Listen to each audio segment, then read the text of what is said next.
Hi hello friends, എല്ലാ കൂട്ടുകാർക്കും നമ്മുടെ പുതിയൊരു റിവ്യൂയിലേക്ക് സ്വാഗതം. അപ്പൊ ഇനി വരാൻ പോകുന്ന ഒരു അടിപൊളി ഭാഗമായിട്ട് പറയാൻ പോകണം. പക്ഷെ അതിനു മുമ്പ് ഇന്നത്തെ എപ്പിസോഡ് ജസ്റ്റ് ഒന്ന് ഞാൻ പറയാം. അങ്ങനെ ബാലൻ ഗോമതിക്ക് നല്ലൊരു പണി തന്നെ കൊടുക്കാട്ടോ. സ്നേഹിച്ചു കൊല്ലുന്ന രീതിയിലേക്ക് ഫോം വിളിക്കുന്നുണ്ടെങ്കിലും ഗോമതി നിന്നെ ഞാൻ വെച്ചിട്ടുണ്ട്, സത്യങ്ങളൊക്കെ അറിയട്ടെ, അതിനുശേഷം നിന്റെ സ്നേഹം എവിടെ പോകുന്നൊക്കെ എനിക്ക് കാണണം എന്നൊക്കെ പറഞ്ഞിട്ടാണ് ബാലൻ ഫോം വെക്കുന്നത്. ശേഷം ബാലൻ വഴിയരികിൽ ആനന്ദിനെയും കാത്ത് അങ്ങനെ നിൽക്കുവാട്ടോ. അപ്പൊ ആനന്ദ് അങ്ങോട്ടേക്ക് വരുന്നുണ്ട്. എന്താ വെച്ചാ പെട്ടെന്ന് കാണണോന്നൊക്കെ പറഞ്ഞതെന്ന് ആനന്ദ് ചോദിക്കുമ്പോ, എടാ നിന്റെ ജോലി തിരക്കി ഞാൻ വിളിച്ചത് നിനക്ക് ബുദ്ധിമുട്ടായോ? ഇല്ല അച്ഛാ, അച്ഛൻ എന്താ വിളിച്ചതെന്ന് ചോദിക്കുമ്പോ, അതെ വേറൊന്നും ഇല്ലടാ. അല്ല അച്ഛൻ എന്തിനാ ഈ സമയത്ത് ഇന്നെ ഇറങ്ങി നടക്കണത്? മുതുകുവേന നടുവേന മാറിയില്ലല്ലോ, പിന്നെ നിന്നെ ഇറങ്ങി നടക്കണത്? അതാണ് ഞാൻ പറഞ്ഞത്, അത്യാവശ്യ കാര്യമുള്ളതുകൊണ്ട് ഞാൻ നിന്നെ വിളിച്ചേണം.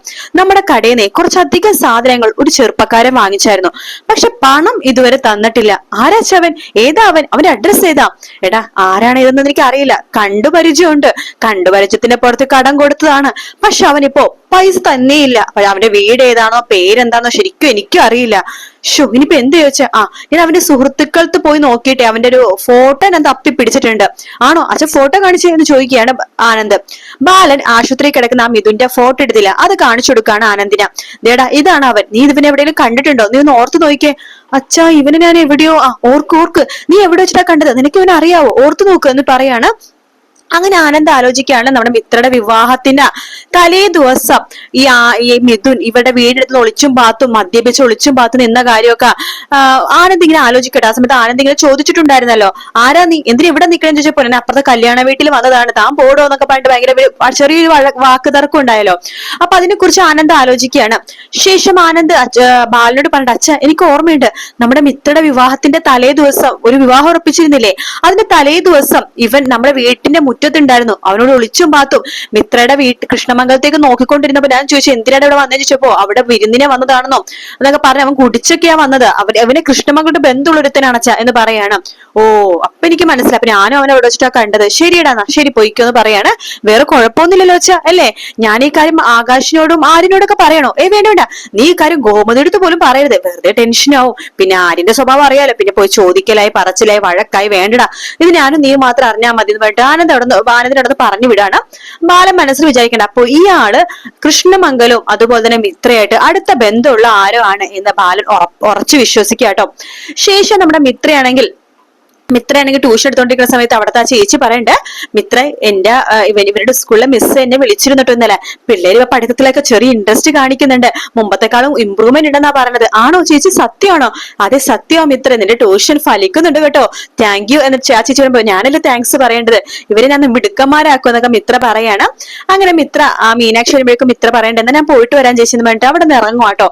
പോകുന്ന വഴിക്ക് മീനാക്ഷി ചോദിക്കണ്ടേ, എല്ലാ മിത്ര നിന്റെ മുഖത്ത് എന്താ ആകെ ഒരു സങ്കടം, നീ എന്തിനാ എന്നോട് കാണണമെന്ന് പറഞ്ഞത്? അതോ വേറൊന്നുമില്ല ചേച്ചിനെ കണ്ടെങ്കിൽ ഭയങ്കര പോസിറ്റീവ് എനർജിയാണ്, അതുകൊണ്ട് അതൊന്നുമല്ല, വേറെ എന്തോ പ്രശ്നമുണ്ട് മിത്രേ, സത്യം പറ, നിനക്ക് എന്തിനു പ്രശ്നമുണ്ടോ എന്ന് പറയുമ്പോഴേക്കും എന്റെ കണ്ണി നോക്ക് സത്യം പറ എന്ന് പറയുമ്പോ മിത്ര സത്യം പറയാണ്. അത് ചേച്ചി വേറൊന്നുമല്ല, എന്തോ ഒരു വല്ലാത്ത ടെൻഷൻ പോലെ. എന്താ ടെൻഷൻ എന്ന് പറ മിത്രേ. അത് അവനുണ്ടല്ലോ ആ മിഥുൻ, അവൻ എന്തോ അന്വേഷിച്ചു വരുമെന്നോ, അവന്റെ പേരിൽ എന്തെങ്കിലും പ്രശ്നം ഉണ്ടാവുന്നൊക്കെ ടെൻഷൻ ആവുന്നു. അവനെങ്ങാനും ഇനി വന്നാലുണ്ടല്ലോ മിത്രേ, അവന്റെ കഴുത്ത് പിടിച്ച് നെരുക്കി കൊല്ലണം. ചേച്ചി എന്തൊക്കെയാ പറഞ്ഞത്? അതെ, എന്റെ കയ്യിലെങ്ങനെ ഇവിടെ കിട്ടണമെങ്കിൽ അവന്റെ കഴുത്ത് നെരിച്ച് ഞാൻ കൊന്നാനെ, എന്റെ ജയിലിൽ പോയി കിടന്നാലും ഒരു കുഴപ്പമില്ലെന്ന് പറയണം. അപ്പൊ ചേച്ചി ആണെങ്കിൽ അങ്ങനെയൊക്കെ ചെയ്യുമായിരുന്നല്ലേ, പിന്നെ ചെയ്യില്ലേ?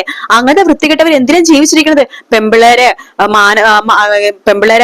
കടന്നു പിടിക്കാനും പെമ്പിള്ളേരെ പറ്റിക്കാനും ചതിക്കാനും, ചെറിയ പെണ്ണൊന്നില്ല വലിയ പെണ്ണൊന്നില്ല, ഇങ്ങനത്തെ വൃത്തികെട്ടവന്മാരെ എന്തിനാ വെച്ചുകൊണ്ടിരിക്കുന്നത്? ഇങ്ങനത്തെ വൃത്തികെട്ടവന്മാരെ ഉപദ്രവിച്ച് നമുക്ക് ഒന്നും സംഭവിക്കാൻ പോകുന്നില്ല എന്നൊക്കെ പറഞ്ഞിട്ട് മീനാക്ഷി നല്ല ധൈര്യം കൊടുക്കുകയാണ് മിത്രക്ക് അതൊക്കെ ഭയങ്കര സന്തോഷമാവും കേട്ടോ.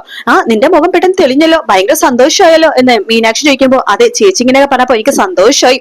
അങ്ങനെ അവർ സംസാരിച്ചുകൊണ്ടിരിക്കുന്നത് ബാലൻ അങ്ങോട്ടേക്ക് വരുന്നുണ്ട്. അപ്പൊ ഇവരോട് സംസാരിക്കാൻ ഒളിഞ്ഞു കേൾക്കാൻ വേണ്ടി ബാലൻ ഒരു മൂലക്ക് നിൽക്കാണ്. ബാലൻ കേൾക്കുന്നുണ്ടെങ്കിൽ ഇവര് സംസാരിക്കുന്ന കേൾക്കുന്നില്ല.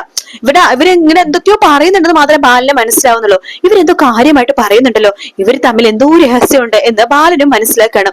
അവിടേക്ക് ആര്യം വരുവാട്ടോ. ആര്യം വരുന്നല്ലോ മിത്ര എന്ന് പറയാണ്. നിങ്ങളെന്താ ഇവിടെ ആര്യം ചോദിക്കുമ്പോ ഒന്നുമില്ല, മിത്രയുടെ കൂടെ ജസ്റ്റ് വന്നതേ ഉള്ളൂ. ഇനി നിങ്ങൾ എന്താ പോയിക്കോ എന്ന് മീനാക്ഷി പറയാണ്. അത് വേണ്ട ചേച്ചി, ഞാൻ ചേച്ചിയുടെ കൂടെ വന്നോളാം എന്ന് മിത്ര പറയുമ്പോ അതൊന്നും വേണ്ട, രണ്ടുപേരും കൂടി ഒന്ന് കറങ്ങി തിരിഞ്ഞ് ഐസ്ക്രീം ഒക്കെ കഴിച്ചു ഒന്ന് കറങ്ങിയിട്ടൊക്കെ വന്നാ മതി എന്ന് പറഞ്ഞിട്ട് മിത്രേനെ ആര്യന്റെ കൂടെ പറഞ്ഞു വെച്ചിട്ട് മീനാക്ഷി സന്തോഷത്തോടെ പോവാട്ടോ. മീനാക്ഷിയുടെ അച്ഛനാണെന്നുണ്ടെങ്കിൽ കടയിലേക്ക് വരണോന്ന് പറഞ്ഞിട്ട് ഇങ്ങനെ ഇരിക്കുകയാണല്ലോ. അപ്പൊ ആകാശിനെ മനസ്സിലാക്കണം, സമയം ഇപ്പൊ 5 മണിയാവാനായി, അങ്കിള് വരാന്ന് പറഞ്ഞ സമയമായി, ഇവിടെ നിന്ന് പോണം, അങ്കിൾ വന്നിട്ട് ഇവിടെ പ്രശ്നം ഉണ്ടാകുമ്പോ പ്രശ്നത്തിലേക്ക് ഇടപെടണം, അതന്നെയാ വഴി. ആകാശപ്പോഴേക്കും പുറത്തേക്ക് ഇറങ്ങാം. അപ്പൊ ദേവി ചോദിക്കണ്ട, അല്ല ആകാശേ നീ ഇത് എവിടെയാ പോണത്? ഞാനൊരു ദിവാകരനെ കാണാൻ പോവാ. ദിവാകരനെയോ? അതെ ദിവാകരനെ കാണാം. നീ പോകണ്ട ആകാശ്, ദിവാകരൻ ചേട്ടനെ നേരത്തെ ഇവിടെ വന്നിരുന്നോ? അതെയോ? എടുത്ത് ഏത് ദിവാകരൻ ചേട്ടന്റെ കാര്യം പറഞ്ഞത്? നീ മനസ്സിൽ വിചാരിച്ച ഏത് ദിവാകരൻ ചേട്ടനാണോ? ആ ദിവാകരൻ ചേട്ടൻ. അതെ ഞാൻ വിചാരിച്ചത് കെ ആണ്. കെ ദിവാകരനുണ്ട്, ഏ ദിവാകരനുണ്ട്. എടുത്ത് ഏത് ദിവാകരനെ പറഞ്ഞത്? ഞാൻ കെ ദിവാകരനെ കാണാൻ പോവാ.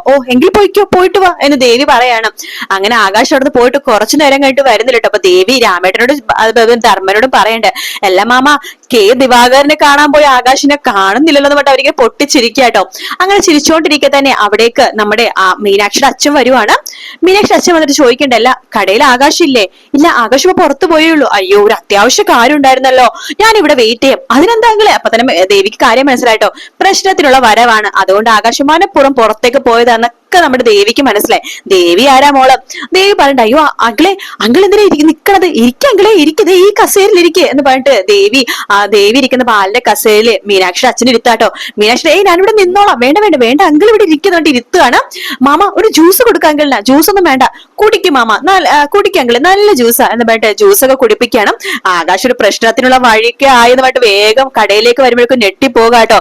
നോക്കുമ്പോ മീനാക്ഷിയുടെ അച്ഛൻ അവിടെ സൽക്കരിച്ചുകൊണ്ടിരിക്കുകയാണ് ദേവിയും ധർമ്മനും രാമേട്ടനും കൂടിയിട്ട്. അപ്പൊ ആ ഒരു പ്രശ്നം വഴക്കുണ്ടാക്കാലോ എന്നൊക്കെ വിചാരിച്ചത് ആ പ്ലാൻ അങ്ങോട്ട് പൊളിഞ്ഞു പോവുകയാണ്. അത് കാണുമ്പോഴേക്കും ആകാശിന് ദേഷ്യവും വരുന്നുണ്ട് കേട്ടോ. അപ്പൊ ഇന്നത്തെ എപ്പിസോഡ് ഇത്ര ഉണ്ടല്ലോ, നല്ല രസമുണ്ട്. ഇന്നത്തെ എപ്പിസോഡ് നല്ല എപ്പിസോഡാണ് കേട്ടോ, ഓവറോൾ നല്ല എപ്പിസോഡാണ്. പക്ഷെ ഇനി നമ്മൾ അങ്ങോട്ട് കാണാൻ പോണത് ബാലിന്റെ കാര്യങ്ങളൊക്കെ മനസ്സിലായി കേട്ടോ. മിത്രയും മിഥുനും തമ്മിലാണ് ബന്ധം ഉണ്ടായിരുന്നുള്ള കാര്യങ്ങളൊക്കെ മനസ്സിലാവുന്ന ഭാഗമാണ് നമ്മൾ നാളെ കാണാൻ പോണത്. എന്തായാലും മിത്ര എന്ന് പറഞ്ഞത് ആര്യന്റെ തലയിലായതാണല്ലോ, അത് നമ്മളായാലും സമ്മതിച്ചു കൊടുത്തേ പറ്റൂ. ആര്യനും മിത്രയും നല്ല ജോഡികൾ തന്നെയാണ്, എനിക്ക് അവരെയാണ് കേട്ടോ ഇഷ്ടം. പക്ഷെ എന്തൊക്കെ പറഞ്ഞാലും ആര്യന്റെ തലയിൽ മിത്രൻ ഇട്ടെന്ന് വേണമെങ്കിൽ പറയാം. കാരണം ആര്യന് ഒട്ടും തന്നെ ഇഷ്ടമല്ലായിരുന്നു മിത്രനെ. പിന്നെ വേറൊരു ഇപ്പൊ ഭയങ്കര ഇഷ്ടമാണെങ്കിലും അന്ന് ഒട്ടും ഇഷ്ടമായിരുന്നു. പിന്നെ ആര്യന് ഒരുപാട് സ്വപ്നങ്ങൾ ഉണ്ടായിരുന്നു. അതായത് അച്ഛൻ വിചാരിച്ച പോലെ IAS എന്ന് ആര്യന്റെ മനസ്സിലുണ്ടായിരുന്നു. ആര്യനും അനുമോളെയാണല്ലോ IAS വേണ്ടി പഠിപ്പിക്കുന്നത് ബാലൻ. പക്ഷെ ആര്യനെ ഭയങ്കര ആഗ്രഹം ഉണ്ടായിരുന്നു. അപ്പൊ ആ ഒരു IAS സ്വപ്നമാണല്ലോ പോയത്. അറ്റ്ലീസ്റ്റ് IAS നല്ല പൊസിഷൻ അല്ലെങ്കിലും ആര്യൻ എത്തിയാനായിരുന്നു. അപ്പൊ ആ ഒരു കാര്യം പോയി. അപ്പൊ ഇതുകൊണ്ടൊക്കെ തന്നെ ബാലനാണെന്നുണ്ടെങ്കിൽ നോക്കിക്കോ, ഈ പ്രശ്നം ഇതൊക്കെ അറിയുമ്പോഴേക്കും ഇത്രയും ആര് തമ്മിലുള്ള ബന്ധം തന്നെ അവരെ കല്യാണം നിയമപരമായിട്ട് കഴിഞ്ഞിട്ടില്ല. ബന്ധം വേർപെടുത്തിട്ട് കൃഷ്ണമംഗലത്തെ വെല്ലുവിളിക്കും, നിങ്ങൾ നിങ്ങളുടെ പെണ്ണിനെ വിളിച്ചോണ്ട് പോ, എന്റെ ചെക്കന്റെ തലയിലേക്ക് നിങ്ങളുടെ പെണ്ണ് വന്ന് വീണതാണ് എന്നൊക്കെ പറയും. അപ്പൊ അത് പറയുമ്പോഴേക്കും ചിലപ്പോ മിത്രയുടെ അച്ഛനും അമ്മക്കൊക്കെ ഭയങ്കര സഹതാപമൊക്കെ തോന്നും, ബാലിനോടും കുടുംബത്തോടും അവർക്കൊരു സ്നേഹമൊക്കെ തോന്നും. കാരണം അവര് തെറ്റും ചെയ്തില്ലല്ലോ, അവരെ നാണക്കെടുന്ന് രക്ഷിക്കുകയാണല്ലോ ചെയ്തതെന്ന് എന്നൊക്കെ ആലോചിച്ചിട്ട്. പക്ഷെ ആരിനെങ്ങനെ മിത്ര ഇരുന്ന് കൈവിടത്തില്ല. ആരിനോട് പറയണ്ട, നീ അവള് ഉപേക്ഷിച്ച് കളഞ്ഞേക്ക്, നോക്ക് നീ പഠിക്കാൻ നോക്ക്, പഠിച്ച് നല്ല നിലയിൽ നീ IAS നിന്നെ അന്വേഷിച്ച് നല്ല നല്ല ആലോചനകൾ വരും. ആ പെണ്ണിന് വേണം നീ വിവാഹം കഴിക്കാനായിട്ട്, അല്ലാതെ ഇവളെയല്ല. നീ എന്തായാലും നിയമപരമായിട്ട് വിവാഹമൊന്നും കഴിച്ചിട്ടില്ലല്ലോ, അതുകൊണ്ട് നീ ഇപ്പൊ നന്നായിട്ട് പഠിച്ച് നീ നല്ല പൊസിഷനിലെത്ത്. നിനക്ക് വിവാഹപ്രായം കറക്റ്റ് ആകുമ്പോ, ഇപ്പൊ നിനക്ക് 23 വയസ്സിലായിട്ടുള്ളൂ, ഒരു 27-28 വയസ്സാവട്ടെ, ആ സമയത്ത് നമുക്ക് നോക്കാം എന്നൊക്കെ പറയാണ്. പക്ഷെ ആരും സമ്മതിക്കില്ലട്ടോ. എന്തായാലും ശരി അച്ഛൻ പറഞ്ഞത്, എനിക്ക് അവളെ ഇഷ്ടമൊന്നും അല്ലായിരുന്നു, പക്ഷെ ഇപ്പൊ അവളിൽ അതെനിക്ക് ജീവിക്കാൻ പറ്റില്ല. അച്ഛനും അമ്മയില്ലാതെ ജീവിക്കാൻ പറ്റോ? ഇല്ലല്ലോ. അതുപോലെ തന്നെ എനിക്ക് മിത്ര ഇല്ലാതെ ജീവിക്കാൻ പറ്റില്ല. അത്രമാത്രം ഞാൻ അവളെ സ്നേഹിക്കുന്നുണ്ട്.